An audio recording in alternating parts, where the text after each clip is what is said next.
ان کے پروٹوکول نے مجھے بڑا تنگ کیا ہوا تھا. صاحب بزی ہے, صاحب میٹنگ میں. آج صاحب بالکل اکیلے ہیں اور کوئی پروٹوکول نہیں ہے. یہ کیا ہو گیا آپ کو؟ آپ تو جج تھے, آپ کا دبدبا تھا, جیسے چاہتے تھے قلم چلا دیتے تھے. ہیں آپ ایسے ہو گئے؟ آپ اتنے تنہا ہو گئے, آپ اتنے اکیلے ہو گئے. یہ کیوں؟ آپ یہاں پہ بھی جج ہی ہے نا صاحب. صاحب یاد ہے میں وہی ہوں جس کی بائک چوری ہو گئی تھی. میں آیا تھا آپ کے آفس کے باہر 6 گھنٹے کھڑا تھا, مگر آپ کے پروٹوکول والے تو مجھے اندر آنے ہی نہیں دے رہے تھے. وہ کہہ رہے تھے صاحب بزی ہے. تو آپ یہاں پہ بھی ڈی ایس پی ہے کیا؟ اب آپ ڈی ایس پی نہیں ہے؟ اب آپ کے گارڈ مجھے روکیں گے تو نہیں؟ کوئی مجھے دھکے دے کے باہر تو نہیں نکالے گا؟ ہیں میری بے عزتی تو نہیں ہوگی یہاں پہ؟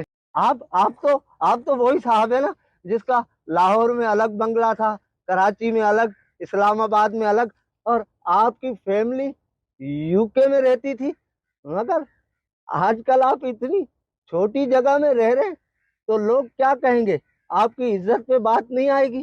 ہیں آپ یہاں بھی تو بہت بڑے, آپ تو اتنے بڑے بلڈر تھے, آپ کا تو اتنا نام تھا.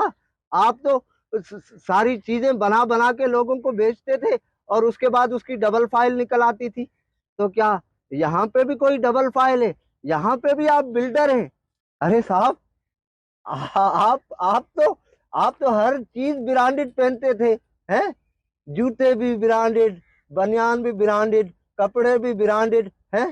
تو کیا یہاں پہ بھی ساری چیزیں برانڈڈ ہیں؟ اچھا یہ بتائیں, یہ جو آپ نے یہاں لگوائے میں یہ کچھ پودے, کیا یہ بھی برانڈڈ ہے؟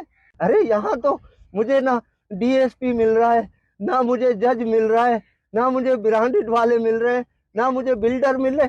ارے یہ حاجی صاحب, حاجی صاحب, حاجی صاحب کچھ بولیں تو صحیح. حاجی صاحب, حاجی صاحب آپ تو بہت بڑے تاجر تھے.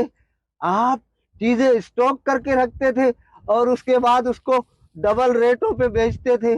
آپ یہ سوچتے تھے کہ چیزیں مہنگی ہوگی تو میں ڈبل ریٹ پہ بیچوں گا تو منافع ہوگا.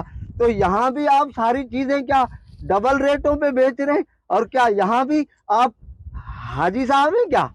جو آج صاحب مسند ہیں وہ کل نہیں ہوں گے. کرایہ دار ہیں, ذاتی مکان تھوڑی ہے.